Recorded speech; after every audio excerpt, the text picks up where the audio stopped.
बोलिए वृंदावन बिहारी लाल की जय। इस समय भारत में रामचरितमानस के बहुत बड़े बड़े वक्ता हैं और जो बड़े बड़े हैं उनका नाम सब कोई जानता है। लेकिन एक आश्चर्य है कि तुलसीदास जी महाराज के चौपाइयों पर तो बहुत बड़ी बड़ी व्याख्याएं हुई, लेकिन आपने कभी सुना है इन वक्ताओं को किसी कांड के श्लोक को व्याख्या करते हुए? नहीं सुना होगा। बाल कांड में 5-6 श्लोक है, अयोध्या कांड में है, किष्किंधा कांड, माने ऐसा कोई कांड नहीं है जिसके प्रारंभ में तुलसीदास जी ने संस्कृत में स्तुति भगवान की न की हो, और वो श्लोक वास्तव में भूमिका है उस कांड की। लेकिन आश्चर्य है, आप भी मतलब कोई ये कहने को ही तैयार नहीं है कि उन वक्ताओं से कहे कि महाराज जब कांड कोई भी कथा शुरू करें, कांड का प्रारंभ करें, तो आप उन श्लोकों के भी तो अर्थ बताइए। बड़े बड़े वक्ता हैं। अच्छा, जब बड़े वक्ता उन श्लोकों को नहीं बोलेंगे तो स्वाभाविक है कि छोटे श्लोक, छोटे वक्ता कुछ नहीं बोलेंगे। इसका तात्पर्य है कि जितने रामचरितमानस के प्रवक्ता हैं उनको किसी को संस्कृत नहीं आती, ये बात पक्की समझ लीजिए। बड़ी अच्छी सुविधा हो गई कि आप रामचरितमानस की चौपाई बोलिए, अब अच्छी से अच्छी जो मन आए सो बोलिए, जैसा अर्थ मन में आए वैसा करिए, और बस बढ़िया यश प्रतिष्ठा पाइए, धन पाइए। लेकिन उन्हीं से कहिए जो वक्ता है कि आप इन श्लोकों पर भी तो कभी अलग से व्याख्या करिए, उन पर हाथ नहीं लगाते वो। इससे मालूम होता है कि उनको संस्कृत से बहुत दूरी भी है, और सोचते हैं कि इनको क्या सोचते होंगे, सोचते भी नहीं होंगे जब उनको पता ही नहीं है कुछ। हम आपको फिर एक श्लोक की व्याख्या सुनाते हैं। सुंदर कांड के दूसरे श्लोक में तुलसीदास जी ने अपने हृदय की बात कही। सुंदर कांड है, आप प्रारंभ करते हैं कोई कांड, श्लोक ऐसे बोल जाते हैं जैसे उनका कोई मतलब नहीं, वो शुरू कर दिया जामवंत के बचन सुहाए। नहीं, अब सुनिए आप इसको। सुंदर कांड का दूसरा श्लोक है। तुलसीदास जी ने भगवान से सुंदर कांड में कहा कि हे भगवान, आपकी भगवती जानकी हमारी माता जी रावण के पास है, हम आपका वर्णन कर रहे हैं, और इस कार्य को सिद्ध करने वाले रुद्रावतार हनुमान जी हैं। रामायण लिखने का मेरा कोई प्रयोजन नहीं है। उन्होंने बाल कांड में प्रारंभ में कहा था, स्वांतः सुखाय तुलसी रघुनाथ गाथा। मैंने किसी के लिए रामायण नहीं लिखी, न यश प्राप्ति के लिए लिखी है, न धन प्राप्ति के लिए लिखी है, किसी के लिए ही नहीं लिखी रामायण। सिर्फ मेरे अंतःकरण में सुख का अनुभव हो कि मैंने भगवान का कुछ वर्णन किया, बस इसीलिए। एक तो यहाँ लिखा, और दूसरा सुंदर कांड के दूसरे श्लोक में एक बात कही, नान्यास्पृहा रघुपते हृदये स्मदीये सत्यम वदामि च भवान् अखिलांतरात्मा भक्तिम प्रयच्छ रघुपुंगव निर्भरा में कामादि दोष रहितम कुरु मानसं च। जो स्वांतः सुखाय का अर्थ है कि मेरा कोई उद्देश्य इस रामायण को लिखने का नहीं है, अपने अंतःकरण के आनंद के लिए है। वही बात उन्होंने कही कि हे रघुपते, अन्या स्पृहा अस्मदीये हृदय न, नान्या स्पृहा रघुपते हृदय स्मदीये। हे रघुपति, मेरे हृदय में, अस्मदीय हृदय, हमारे हृदय में स्पृहा नाम की चीज ही नहीं है। मेरी कोई कामना नहीं है इसका संसार में मेरा कुछ हो जाए। संसार में यश प्राप्ति भी एक लोभ है, कोई मेरा सम्मान करे ये भी लोभ ही है। किसी को धन का लोभ होता है, किसी को यश का लोभ होता है। मुझे लोग भक्त के रूप में जाने, ऐसी भी कामना नहीं है।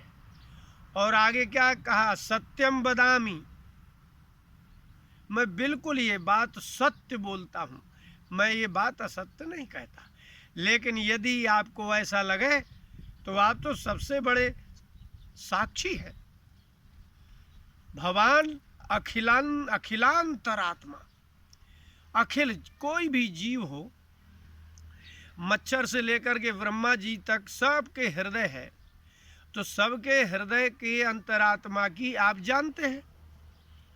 यदि मेरे हृदय में किसी भी प्रकार की कामना हो तो आप बताएं। पहले तो मैं अपनी खुद की प्रामाणिकता बताता हूं कि सत्यम बदामी अस्मदीय हृदय अन्य स्पृहा न, मैं सत्य बोलता हूं कि मेरे हृदय में कोई कामना नहीं, कामना ही नहीं है। लेकिन यदि हो सकता है कि कहीं शेष रह गई हो कामना, तो भगवान अखिलांतरात्मा आप स्वयं ही सभी प्राणियों के हृदय में रहते हैं, तो मेरे हृदय में भी रहते हैं। तो आप देख लीजिए कि क्या मैं झूठ बोल रहा हूं। अब भगवान, अगर आपने देख लिया हो कि मेरे हृदय में कोई स्पृहा नहीं है, तो मेरा मन खाली है। जिसके हृदय में कोई कामना होगी उसका मन भरा होगा। अगर आपको ये दिख रहा हो कि मेरे हृदय में कुछ नहीं है, तो भक्तिम प्रयच्छ रघुपुंगव, हे रघुपुंगव, हे रघुवंशी, रघुवंश में श्रेष्ठ, हे राघव, तो खाली हृदय में भक्तिम प्रयच्छ। अब आप अपनी अपनी भक्ति दे दीजिए, लेकिन ऐसी भक्ति मत दीजिएगा कि कोई आपत्ति आए तो छूट जाए, मन विचलित हो जाए, संसार में कोई मुझे धन दिखाई दे जाए, स्त्री दिखाई दे जाए, कहीं कोई प्रशंसा कर दे वो दिखाई दे जाए, तो भक्ति विचलित हो जाएगी। निर्भराम भक्तिम प्रयच्छ, निर्भरा माने होती है संपूर्ण, अचला भक्ति दीजिए। और यदि आपको ऐसा लगता हो कि कुछ शेष है, तो कामादि दोष रहितम कुरु मान संच, ये जो मेरा मन है वैसे है तो नहीं। ये तो मैं पहले आधे श्लोक में कह चुका कि भगवान मेरी कोई स्पृहा नहीं है, कोई कामना ही नहीं है, फिर भी मेरे हृदय को पहले आप कामादि दोष रहितम, काम आबादी में सब ले लीजिए, काम है, क्रोध है, लोभ है, ईर्ष्या है, द्वेष है, दंभ है, पाखंड है, मरने का भय, जीने की इच्छा, ये सब काम आदि है। अगर आपको जीने की भी, इस संसार में रहने की भी इच्छा है, जिजीविषा है, तो ये भी कामना है। लेकिन इस संसार के दुखों से व्याकुल होकर के मरने की इच्छा है, तो ये भी कामना है। मेरे शारीरिक कष्ट नष्ट हो जाए, ये भी कामना है। तो काम माने इच्छा। फिर भी हमारे मन में कुछ कामना रह सकती है शरीर के स्तर पर। इसलिए हे भगवान, मेरे मन को कामादि दोष रहित कर दीजिए। अब आप विचार कीजिए, इन श्लोकों पर अगर लोगों को बताया जाए कि अगर आप रामायण पर कथा करते हैं तो आपको कैसा होना चाहिए। तुलसीदास जी की कथा रामायण तुलसीदास जी जैसा बना दे, इसलिए तो वो रामायण लिखी गई है। इसलिए आदमी की यदि कामना होगी मन में थोड़ी भी, यहाँ तक कि हमारे तो योगी राज जी जब इस श्लोक का अर्थ बता रहे थे तो वो कहते थे कि यदि तुम्हें भय लग रहा हो तो बचने की अगर कामना हो रही है तो वो भी कामना है, वो भी कामना है। लेकिन स्पृहा क्या है? बोले जो आपको यश की कामना होती है, और यदि कोई आपकी बुराई करता है, निंदा करता है, तो आपके हृदय में जो निंदा करने का जो दुख है, कोई हमारी निंदा ना करे, ये भी एक कामना है। अति सूक्ष्म होती है स्पृहा, स्पृहा अति सूक्ष्म होती है, आपको पता ही नहीं चलेगा। आप कह दीजिए कि मुझे कोई स्पृहा नहीं है, तो आदमी को किसी की स्पृहा हो या ना हो, लेकिन एक स्पृहा तो रहती ही है कि मुझे कभी कुछ हो ना। विदुर जी प्रथम स्कंध भागवत का देखिए, विदुर जी महाभारत के बाद जब युधिष्ठिर के यहाँ गए तो धृतराष्ट्र और गांधारी को देख करके कहा उन्होंने, जीविताशा बलियसी। धृतराष्ट्र, तुम्हें जीने की कितनी कामना है? जिन्होंने तुम्हारे 100 के 100 पुत्र मार दिए हैं, अब 100 पुत्र मर जाने के बाद भी तुम्हें जीने की इच्छा हो रही है, तुम इनके यहाँ रह रहे हो। भीमापवर्जितम पिंड मा दत्ते गृहपालवत। गृहपाल माने घर के रक्षक, तो जो घर का रक्षक गृहपाल कहलाता वो कुत्ता। विदुर जी ने किस शब्द का उपयोग किया धृतराष्ट्र के लिए? भीम से ही आपको सबसे ज्यादा ईर्ष्या थी, और भीमापवर्जितम पिंडम, भीम के द्वारा दिए हुए इस पिंड अन्न को तुम आदत्ते खा रहे हो, वो भी कुत्ते की तरह, श्वान की तरह तुम इनकी रक्षा कर रहे हो। इसको कहते हैं जीविताशा बलियसी। किसी की कामना हो या ना हो, लेकिन जीने की कामना तो रहती ही है। अतिशय दुख प्राप्त होने पर भी जीने की कामना रहती है। देवहूति जी को कपिल भगवान ने तीसरे स्कंद में कहा कि माँ, दुख में भी मरने की इच्छा नहीं होती किसी की। नारक्यामपि देहम वही न जीवः त्यक्तुमिच्छति। नरक में पड़ा हुआ शरीर अति दुख देता है, लेकिन यह जीव उस दुखदाई शरीर को भी छोड़ने की इच्छा नहीं करता है। इतना मोह होता है। तुलसीदास जी ने सारी समाप्त कर दी बात और कहा कि भगवान अन्या स्पृहा ना, मेरे हृदय में कोई स्पृहा नहीं, माने मेरे जीने की भी इच्छा नहीं है अब, और मरने का भय भी नहीं है। सही तो यह है, जिसको मरने का भय होता है उसी को तो जीने की इच्छा होती है। एक ये स्पृहा है। शरीर रोगग्रस्त होता है, वृद्धावस्था से ग्रस्त होता है, ये भी स्पृहा नहीं है। और इससे भी बड़ी बात यह है कि मैं मुक्त होकर के आपके धाम में जाऊं, ये भी स्पृहा नहीं है।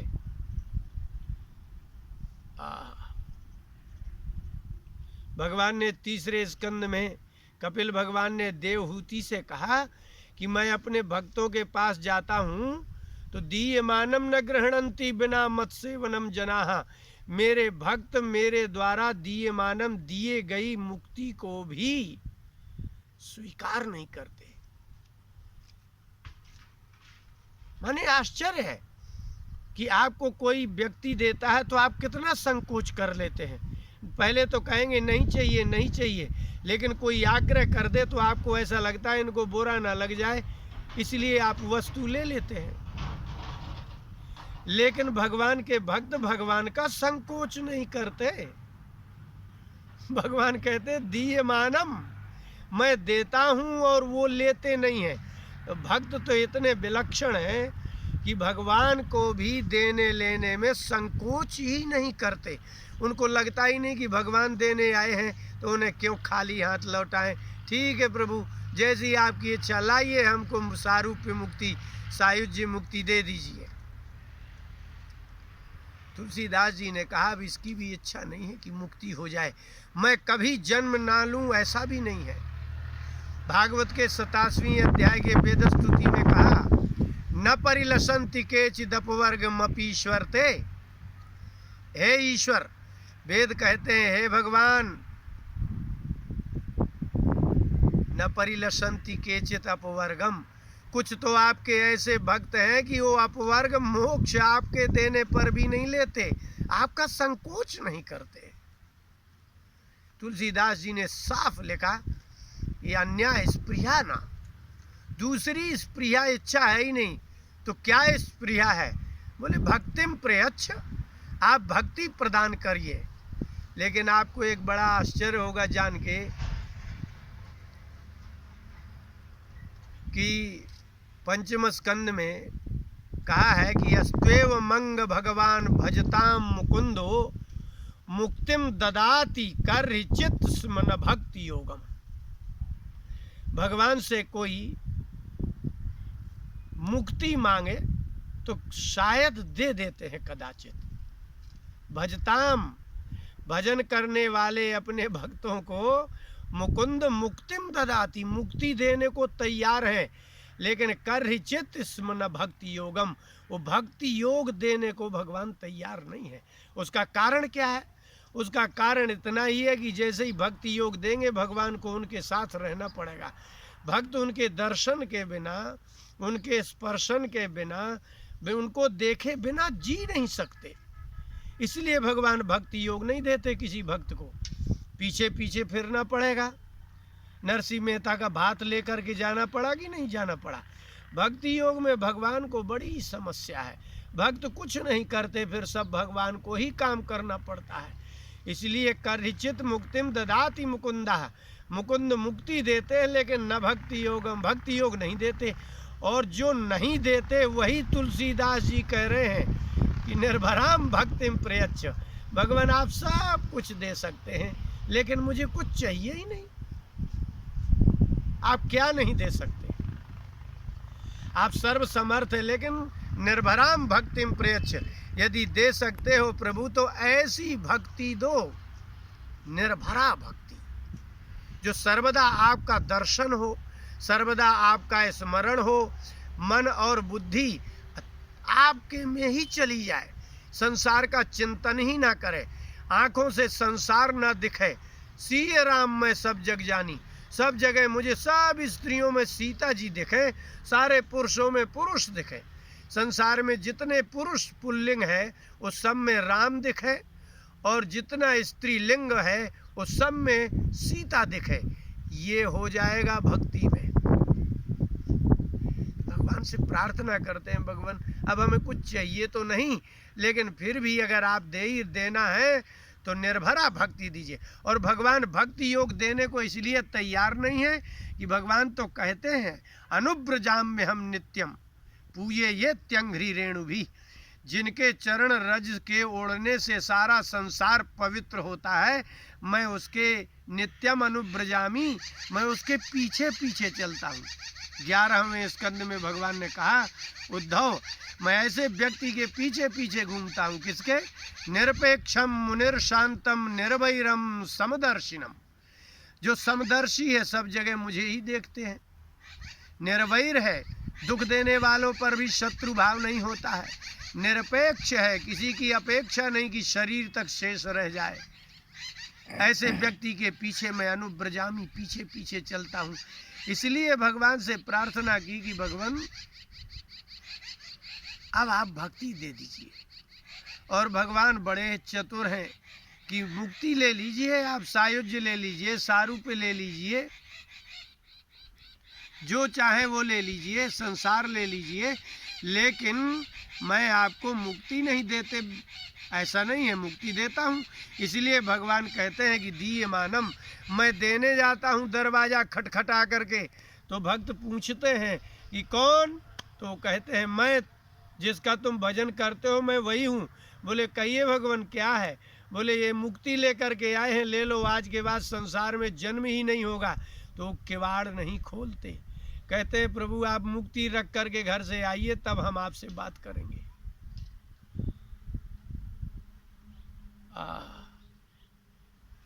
ब्रज के भक्त में है कि सनातन गोस्वामी जी ने भगवान के लिए किवाड़ नहीं खोले, कहा कि मुझे नहीं खोलना किवाड़, आप जो दे रहे हैं वो मुझे चाहिए नहीं, और जो मुझे चाहिए वो आप दे नहीं रहे। इसलिए तुलसीदास जी ने कहा कि भगवान आप अखिलांतरात्मा भगवान, आप सबके हृदय में रहते हैं। और लेकिन मैं तो सत्यम बदामी, मैं तो सत्य कह रहा हूँ। मुझे तो लग रहा है कि मेरा मन इस लायक है, इस योग्य हो गया है मेरा चित्त की आप भक्ति देंगे तो मैं उसको रख सकता हूँ। फिर भी आपको अगर लगता है तो पहले कामादि दोष रहितम कुरु मानसम, मेरे मन को कामादि दोष रहित कर दीजिए।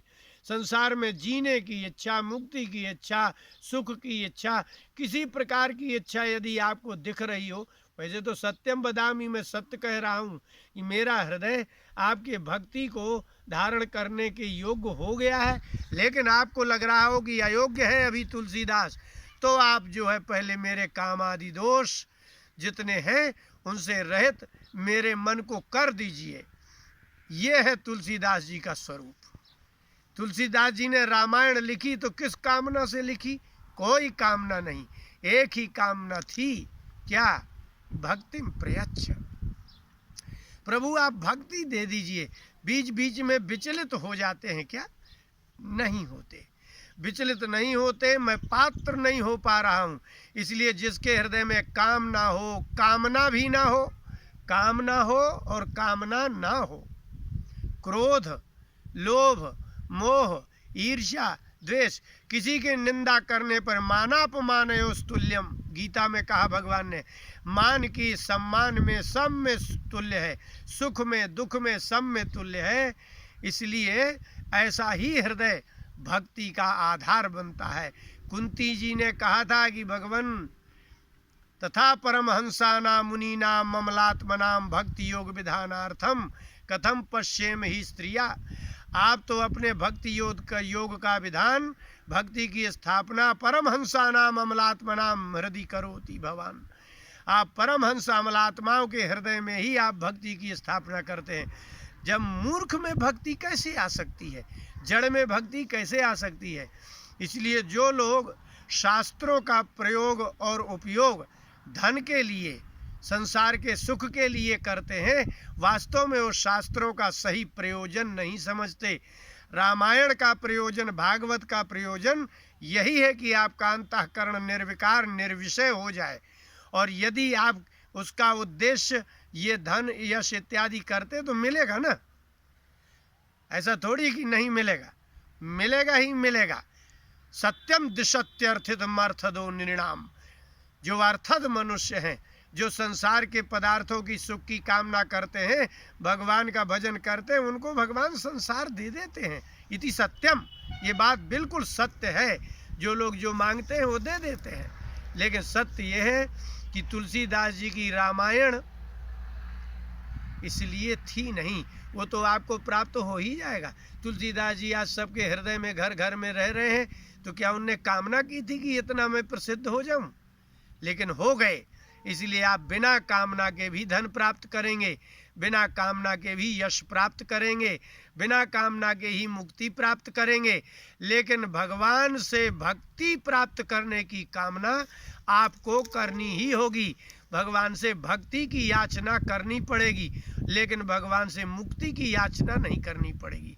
भगवान मुक्ति तो बिना मांगे देंगे, लेकिन भक्ति बिना मांगे नहीं देते।